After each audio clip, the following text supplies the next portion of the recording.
Hey guys, it's Mitch. How's it going? We're taking a look at another New Universe book today. I think you could say we're looking at the flagship title for the New Universe line from the mid-80s. We're looking at Starbrand #1. So we did look at a New Universe title before this in DP7. That was the only one that I was really familiar with. But Starbrand is the comic that is kind of the linchpin of the New Universe. For a quick recap, what New Universe was it was part of the 25th anniversary celebration of Marvel Comics. This was an idea primarily spearheaded by the editor-in-chief at the time, Jim Shooter, to basically come up with a competing brand of comics within Marvel that wouldn't have anything to do with the Marvel Universe. The big point of the New Universe was that it was getting back to the original tagline of the Marvel Universe, which was the world outside your window. So trying to come up with a superhero universe that accurately reflected modern-day life in 1986. It got a big promotional push, and it was promised a large budget, but then, just before the line launched, that budget got slashed, resulting in a bunch of the New Universe titles being written and drawn by kind of the lesser lights among Marvel staff.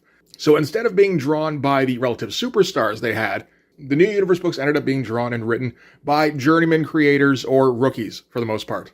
Starbrand is kind of the exception. This was the one title that was going to get the Rockstar treatment. The artist on this was going to be John Romita Jr., who was coming off of his stint on Uncanny X-Men. It was going to be inked by Al Williamson, who is just flat out one of the best inkers of all time. And it was going to be written by Jim Shooter, the editor-in-chief himself. And the idea behind Starbrand was an idea that Jim Shooter liked to come back to quite a bit over his career, which was what would happen if a regular guy was all of a sudden gifted godlike powers. And his eventual argument tended to be that that wouldn't work out too well for anybody. And to prove it, he based the protagonist largely on himself. So with that, why don't we get into it so we can see how this turned out. So let's start with the cover here. So this is Starbrand #1. It is kind of what you want out of a #1 cover. You get a big full-figure shot of the main character in kind of an action pose. And we also even show off a little bit of his power in that he's floating in space and doesn't seem to be dying at the moment. This, I believe, is drawn by John Romita Jr. and inked by Al Williamson. So this was the original cover that was come up for it, and apparently Jim Shooter decided that they weren't going to go in this direction, and had Brett Blevins come up with an alternative. And then, for some reason, at the last minute, when they were going to publication, he went with the original idea by Romita and Williamson anyway. That cover by Brett Blevins ended up being the cover for Starbrand #10. Not sure what that's about, but, not the worst thing. When you have a spare cover lying around that's just kind of nebulously appropriate for just about any issue, why not go with that? Sure. A couple of other important things to note. One is the outfit of the Starbrand character. I guess his name is Starbrand. He's never referred to that in the comic. I don't know that he refers to himself as that. I assume at some point maybe, but I don't think it would be for a few issues. But the outfit, I noticed while I was reading this is pretty much exactly the Beyonders outfit, just recolored. And apparently that's because this is largely what Jim Shooter thought was fashionable in 1986. He might have been right. 86 was a weird time, man. But yeah, no, apparently this is what Jim Shooter would wear in the office day to day. Just walking around like the Beyonder. Yeah. I guess as the editor-in-chief, he is the one closest to, godlike power. So sure, go for it. Another thing, like DP7, this is not approved by the Comics Code, so that appears to have been a strategy of some kind. I'm pretty sure most, if not all, of the New Universe titles went out on the newsstand. But I'm wondering if the lack of the Comics Code Authority seal affected circulation at all. It's possible that it did. All right, so let's get into it here.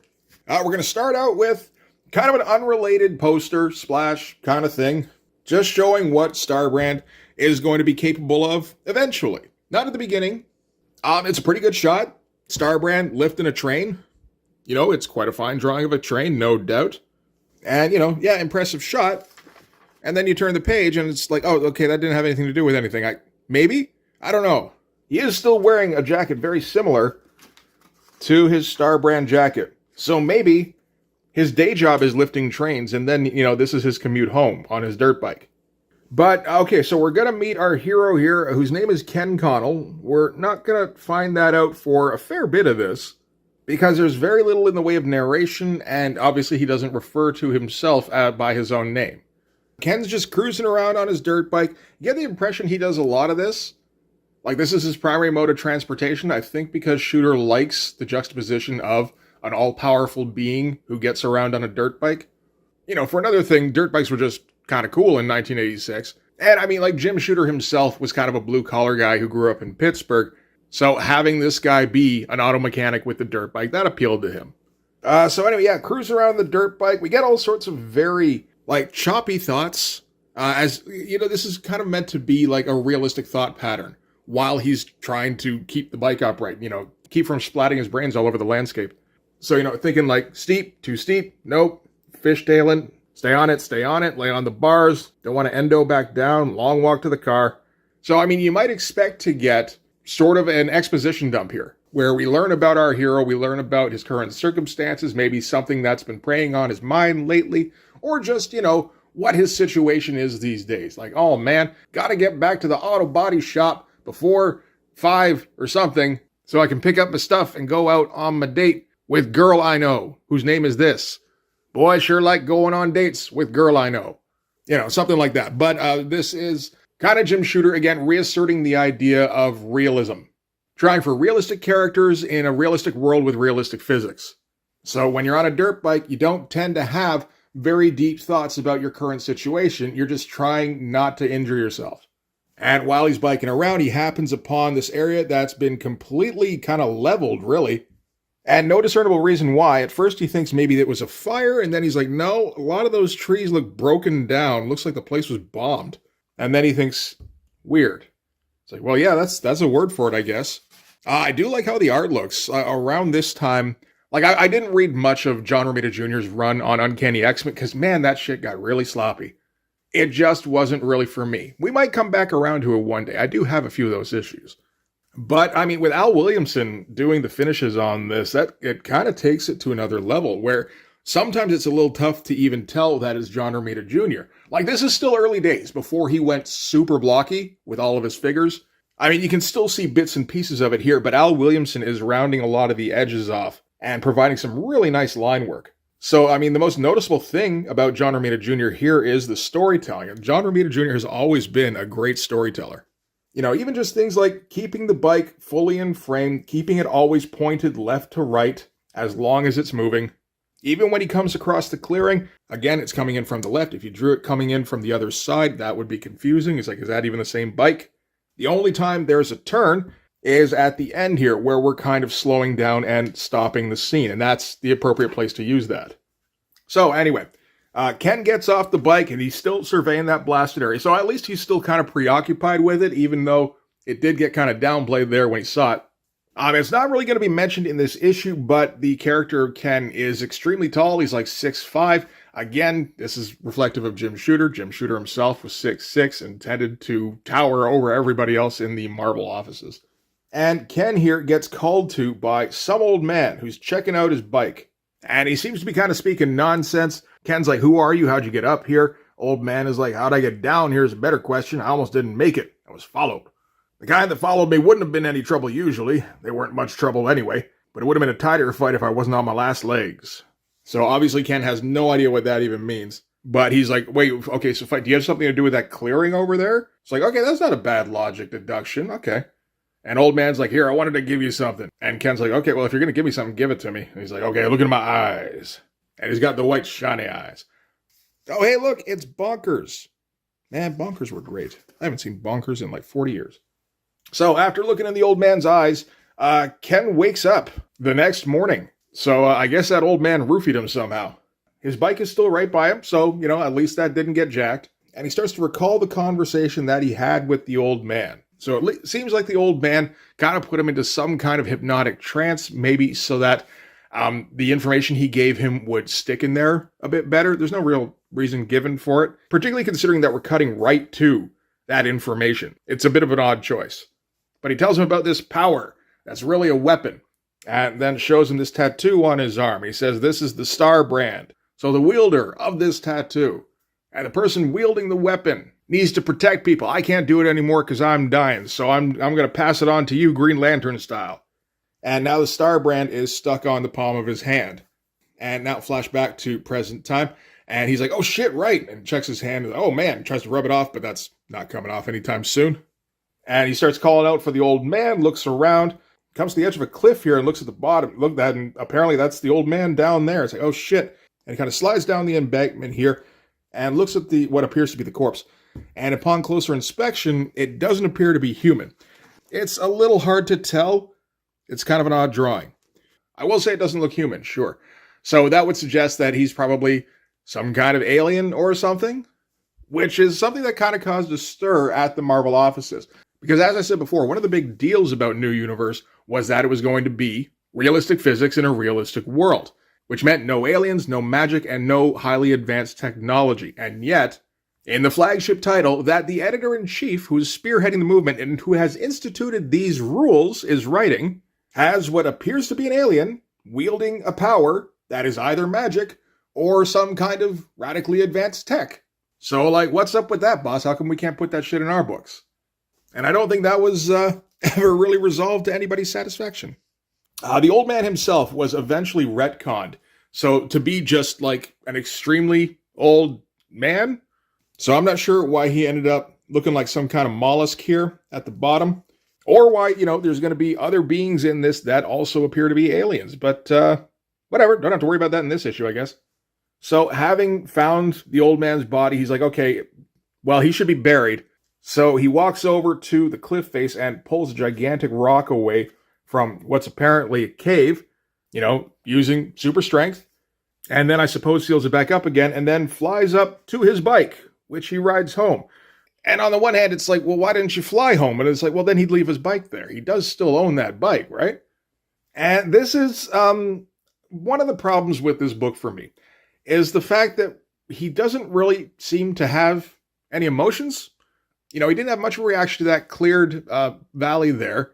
He didn't have a particularly loud reaction to the old man giving him the Starbrand. And he also doesn't have much of a reaction to finding out that he has super strength and that he can fly. Now, maybe part of the post-hypnotic suggestion is some kind of conditioning that sort of evens out your temperament so that you're not horribly shocked by this information, but we haven't been told that.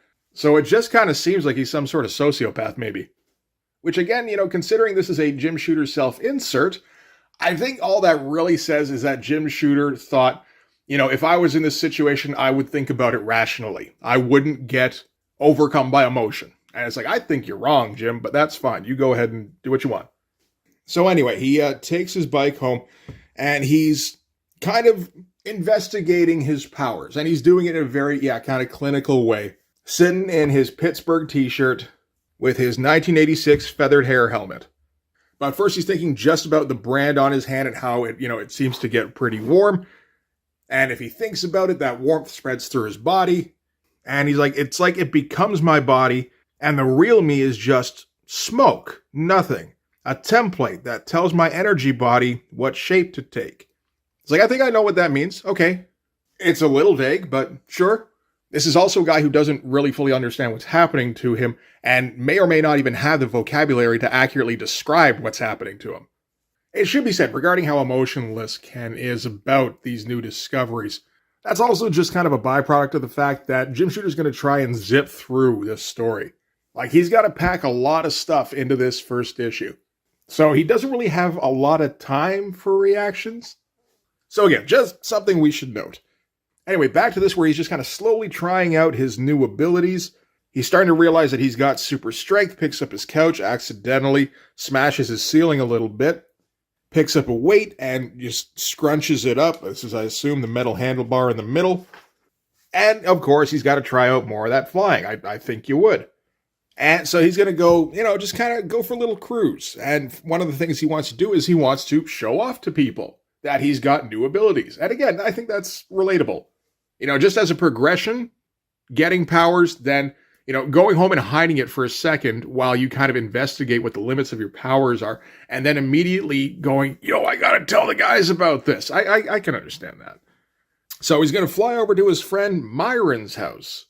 And, first thing he tells him is, hey, I flew here. And he's like, oh, okay, whatever that means. But hey, check out this, twisted up bike I found at the side of the road. It's pretty cool, right? I just got to find a way to fix the thing. And Ken's like, here, I'll fix it for you. He picks it up and straightens it all out while he's flying. Myron, of course, is just kind of like, how are you doing that? Which is, pretty much appropriate. And later on that night, they're still discussing things because, of course, they are. And Myron wants to go and check out this body that Jeff was talking about. He didn't need a whole lot more convincing about the fact that Ken has powers now. So it's like, okay, let's check out the rest of this story. And Ken seems to be kind of coming down a little bit. Myron's like, this is important. This is maybe the most important thing in history. Ken's like, yeah, I know. I keep wondering if I should call, the police or NASA or something. I don't think that's a bad line. But he's still kind of dwelling on the things that the old man said to him. For one thing, he said it took courage to use the weapon, which again sounds like some Green Lantern shit. And apparently when he was told that, Ken was like, well, then you should have found a lion tamer or an astronaut or somebody fearless. And the old man's response was, fearlessness is the absence of reason. Would you put the deadliest weapon in existence in the hands of a being capable of abdicating reason? And he's like, okay, well, that makes sense. It must also make him feel a little bit weird about the fact that he still got tapped for it for some reason. But it's also making him think maybe we shouldn't go public with this just yet, because what if the power does fall into the wrong person's hands? And at that point, the window gets shot in, and some crazy-looking alien walks through the hole and starts blasting up Myron's house. So all of a sudden, we're in the middle of an action scene here on page 11. It feels kind of out of the blue, but then again, it's that kind of attack, right? Where it's meant to be a sneak attack. So I think that's okay. I like this shot of the window getting all blown in here. The actual design on the alien, I don't know. It's a little bit cheesy, but at the same time, it's the 80s, and it's like, I think you can let some things slide. So first thing Ken's going to do, because this alien guy keeps shooting everything in the place, he's going to fly out of there. He's going to try and get it away from Myron, away from, populated areas. So he's just going to get some distance. He's thinking, I don't even know what he's firing at me. Is it explosive bullets? Is it lasers? Could it even hurt me? Who knows? So then he flies out to a slag dump. I'm not sure what that is, but that could very well be something in Pittsburgh, sure. And I mean, it's far enough away from civilization that at least if they're going to have a fight, that they don't have to worry about too much collateral damage. And the alien appears to pull out a bigger gun and blows up the train that he was hiding behind. So now Ken's getting kind of terrified because these guns keep getting more and more dangerous. And the alien does not seem to have any problem with using them constantly. There's a lot of that classic John Romita Jr. side of the pencil. Just do a bunch of quick strokes to show debris. It's interesting seeing that finished up by Al Williamson. It doesn't quite have the usual rough-hewn look that I would expect from that. And after the last explosion, Ken's knocked a little bit silly, and he gets scooped up by the alien. Apparently this alien is at least presenting himself like he has altruistic motives. He's like, that weapon that you got now, it's way too powerful. The old man who gave it to you, he was lying, he's not dead, and you've been sucked into a game that you know nothing about. So what you're going to do is you're going to give me the power. I've been preparing to use this thing, so I'm ready. I'm the most appropriate person to be using this weapon, as opposed to you. You don't know anything about it. And, holding on to his arm, about to make contact. Ken's thinking he's got to find a way to fight back. He's starting to think okay, just give it to him and then this whole crazy thing will be over with. But then, it gets a flash of rebelliousness and he goes, no! And then this big old flash of light. And now he's in control of the power. Picks up a train car and hooks it at the alien. Starts flying over the site and powers up or something.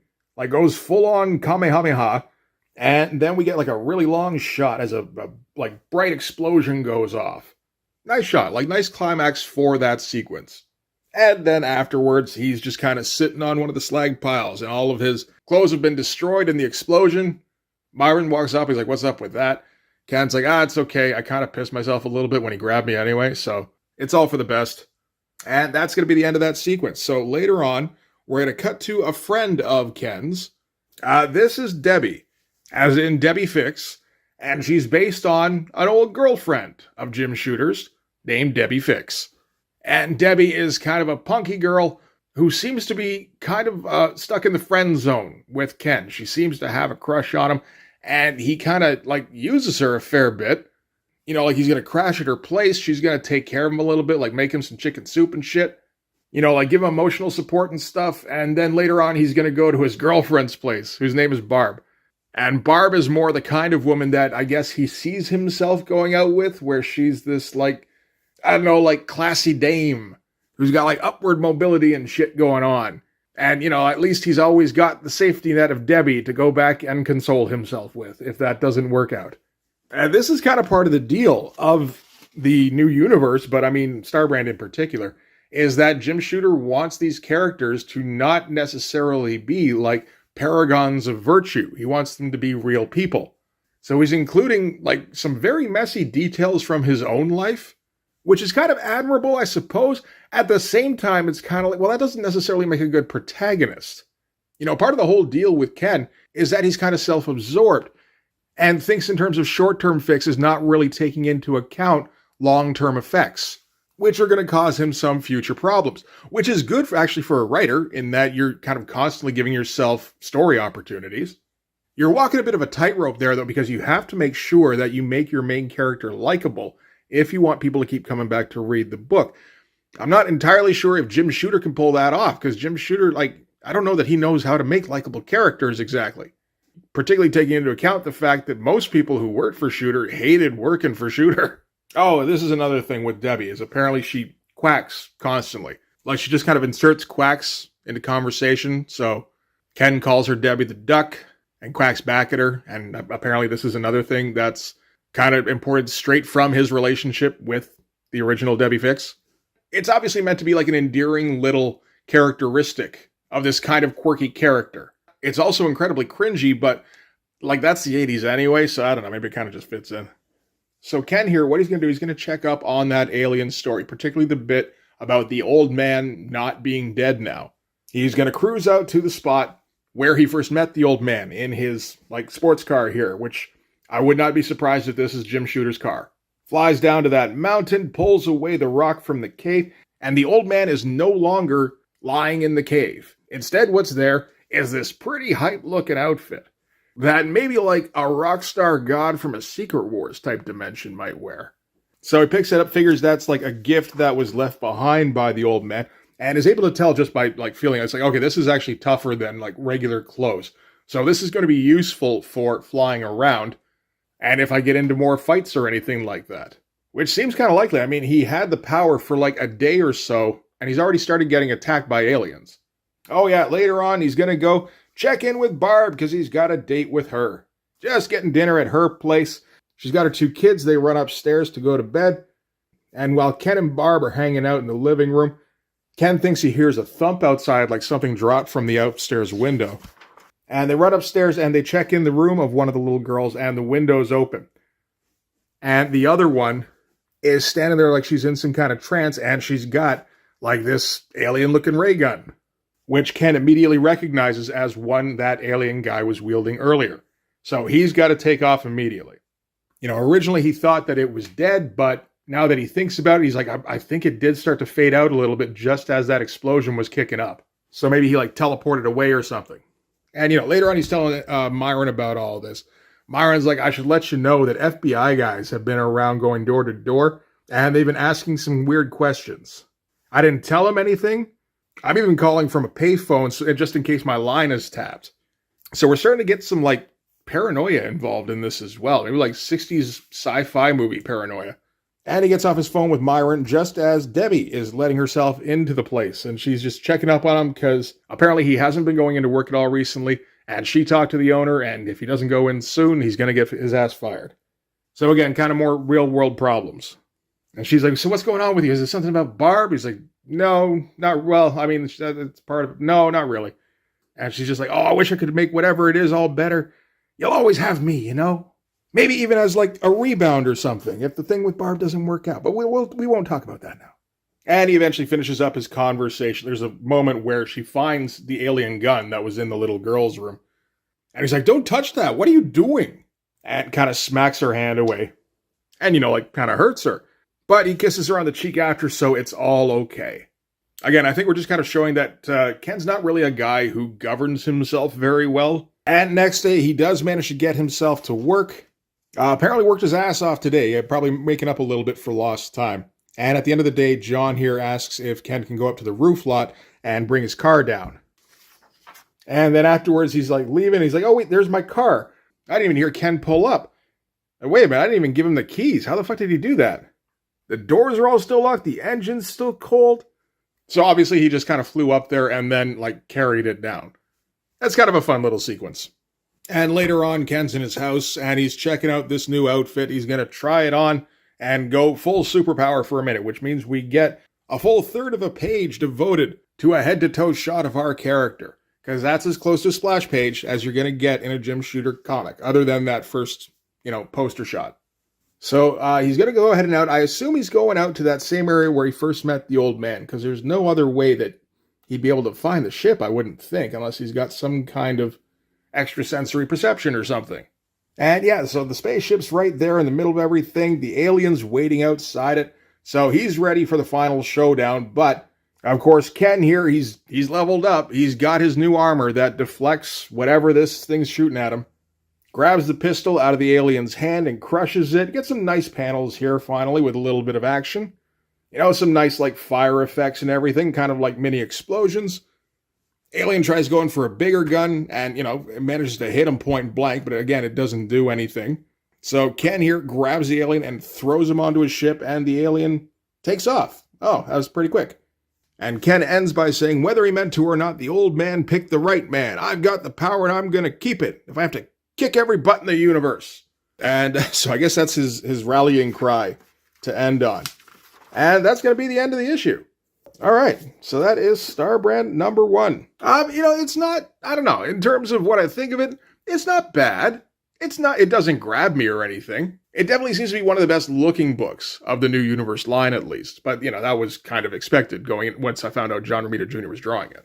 The circumstances are okay. They're kind of classic comic book circumstances, really only trying to update for the New Universe rules. And I think that's fine. That's kind of the deal with New Universe, is taking old superhero concepts and putting them in a more realistic world.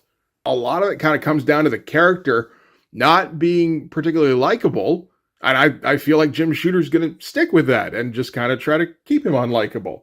Or maybe try to make him likable, but I don't know, again, that if he can really accomplish that. The Starbrand book would go in some very interesting directions not too long from now, actually, because Jim Shooter would only write the comic until issue 10, and the reason for that is because right around that time was when he got fired from his job at Marvel, at which point John Byrne decided to take over. And John Byrne, of course, famously hated working with Jim Shooter. Probably hated him as a person a little bit, too. And I think he'd been kind of itching to get his hands on this book because it was such an obviously self-inserted character. And it was the flagship title for this big event that Jim Shooter had spearheaded. This was kind of his baby. So John Byrne was going to screw that all up. First turning the character of Ken into a loser who cannot handle this power whatsoever. And then taking the character and having him accidentally blow up his hometown of Pittsburgh, which coincidentally is Jim Shooter's hometown. Because John Byrne is petty as a motherfucker, man. So that happened in Starbrand number 12, so it actually didn't take very long for him to get there. And then that would get later expanded on in the Pit. We are going to go over the Pit at some point, because I do have a copy of that. I just realized, though, that I need a copy of Starbrand number 12 to kind of segue into the Pit for when we do that video. So that might be a little bit longer coming, but we'll get it eventually. So let me know what you thought of Starbrand. Have you ever collected that back in the day? If you even saw it on the shelf? I don't think I ever did. I'm thinking if I had, I probably still wouldn't have picked it up because it doesn't look like a super interesting story, at least not for a 7-8-year-old kid, which is what I was.